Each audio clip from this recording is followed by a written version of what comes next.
ആദ്യം സംസാരിച്ച കോൺഗ്രസിന്റെ നേതാവ് 40 സീറ്റിന് വേണ്ടി മരിച്ചു പണിയെടുത്തുകൊണ്ടിരിക്കുന്നു. രണ്ടാമത്തെ ബഹുമാനായിട്ടുള്ള MLA 4 സീറ്റിന് വേണ്ടി കഷ്ടപ്പെടുന്നു. ഞങ്ങൾ 400 സീറ്റിന് വേണ്ടി ആത്മാർത്ഥമായിട്ട് പണിയെടുക്കും. MLA, എനിക്ക് അങ്ങയോട് സങ്കടം മാത്രമേ ഉള്ളൂ, വേറെ ഒന്നും കൊണ്ടുമല്ല.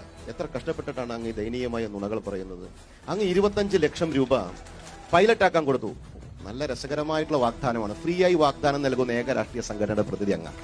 വാഗ്ദാനങ്ങൾ സമൃദ്ധിയാണ്. നോക്കൂ, പ്രളയബാധിത മേഖലകളിൽ റീബിൽഡ് കേരളയുടെ പണം ഇന്നും കൊടുക്കാൻ കഴിവില്ലാത്ത 7 വർഷക്കാലം ഭരിച്ച രാഷ്ട്രീയ സംഘടന നേതാവാണ് പറയുന്നത് ഞാൻ 25 ലക്ഷം ഇനി കൃത്യമായി കൊടുക്കുമെന്ന്. ഇനി അദ്ദേഹം അല്ല, ബഹുമാനപ്പെട്ട MLA അദ്ദേഹത്തിലൂടെയാണ് അദ്ദേഹം പറയട്ടെ. യെസ്, ഉല്ലാസ് ബാബു തുടരാം. താങ്കളുടെ സമയം. എല്ലാവരും മറുപടി പറയാം. നിങ്ങളുടെ പ്രതിനിധി ഉണ്ടല്ലോ. പ്ലീസ്. ഇന്ത്യൻ രാഷ്ട്രീയത്തിൽ ഉപ്പുവെച്ച കലം പോലായത് ഈ ഇൻടോളറൻസ് കാരണമാണ്, അസഹിഷ്ണുത കാരണം. ഞാൻ പറയുന്നത് കേൾക്കാം. നിങ്ങളുടെ നേതാവ് പറഞ്ഞപ്പോൾ മാന്യമായി ഞാൻ തിന്നത് അതാണ് BJPയുടെ സംസ്കാരം. നിങ്ങൾ ഓളിയിട്ടുള്ളൂ. 2, അങ്ങയുടെ നെന്മാറ മണ്ഡലം ഉൾപ്പെടുന്ന ഈ ആലത്തൂർ മണ്ഡലത്തിൽ നിന്ന് അങ്ങ് പറയാണ് കർഷകന്റെ രോധനത്തെ കുറിച്ച്.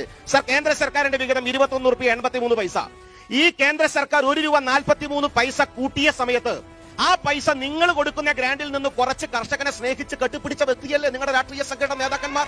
2, ഞാൻ ചോദിച്ചത് കർഷകന്റെ ആവശ്യം എന്താ? ഈ ചിറ്റൂര് പാടത്ത് കൃഷി കത്തിച്ചു കളഞ്ഞ രാഷ്ട്രീയത്തിൽ നിന്നുകൊണ്ടാണ് അങ്ങ് പറയുന്നത് ഞങ്ങൾ കർഷകന്റെ കണ്ണീരൊപ്പും. എവിടെയാണ് സാർ നിങ്ങൾക്ക് കർഷകന്റെ കണ്ണീരൊപ്പാൻ സാധിക്കുന്നത്?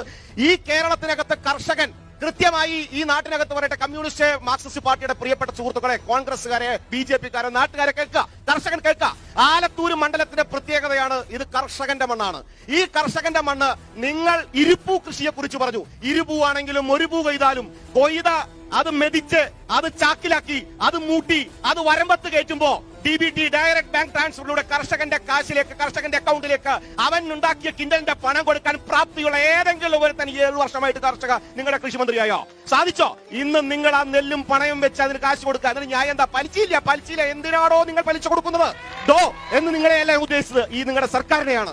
നിങ്ങൾ ഞങ്ങളുടെ പാവപ്പെട്ട കർഷകന്റെ വിയർപ്പിനെ നിങ്ങൾ പൈസ കൊടുക്കുന്ന ഔദാര്യമായി കാണുന്നു. ഒരിക്കലും ഔദാര്യമല്ല, അവന്റെ വിയർപ്പാണ്, അവന്റെ കഷ്ടപ്പാടാണ്. ആ കഷ്ടപ്പാടിന് കേന്ദ്രം കാശ് വന്ന സമയത്ത് അത് വഴിമാറ്റി ചെലവഴിച്ച് ഞങ്ങൾക്കൊന്നും കിട്ടിയില്ല. എന്താ സുപ്രീം കോടതിയിൽ 3 കോടി രൂപ കൊടുത്ത് വക്കീലിന് വെച്ച കോൺഗ്രസ് നേതാവായിട്ടുള്ള വക്കീലിനെ കൊണ്ടുവച്ചിട്ട് ഇപ്പൊ കടലാസം കെട്ടിപൂട്ടി തിരിച്ചു പോകുന്നില്ലേ? എന്താ കാരണം?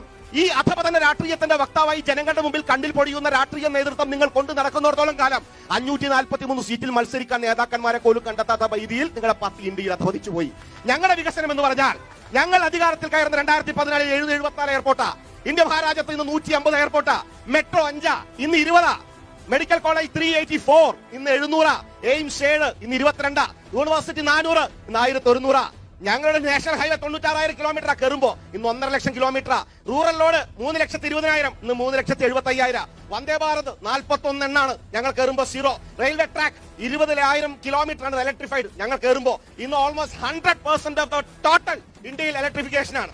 എയർപോർട്ട്, അതുപോലെ ഇക്കോണമി സിസ്റ്റത്തിൽ ഞങ്ങൾ 5ാമത്തെ വലിയ സംവിധാനത്തിലേക്ക് ഭാരത് ഉയർത്തിരിക്കുന്നു. ഞങ്ങൾ എന്ന് പറഞ്ഞാൽ നമ്മളാട്ടോ. നിങ്ങൾക്ക് നിങ്ങൾ ഇന്നലെ ചിന്തയുള്ളൂ, ഞങ്ങൾക്ക് നമ്മളെന്ന് ചിന്തയാ.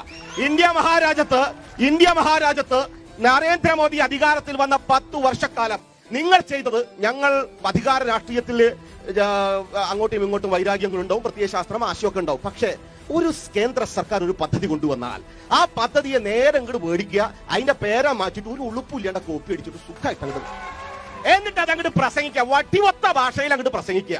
അതിനെന്ത് അർത്ഥമാണുള്ളത് സാർ? ഞാൻ ചോദിച്ചോട്ടെ, ഞങ്ങൾ ഈ കോൺഗ്രസിന്റെ നേതാവ് സജീഷ് വലിയ വാശിക്കാരനാണ്, നല്ല പ്രാസംഗികനാണ്. പക്ഷെ സജീഷേ, നിങ്ങളുടെ പ്രസംഗത്തിൽ പറഞ്ഞു മോദി സർക്കാർ ഒന്നും ചെയ്തിട്ടില്ല.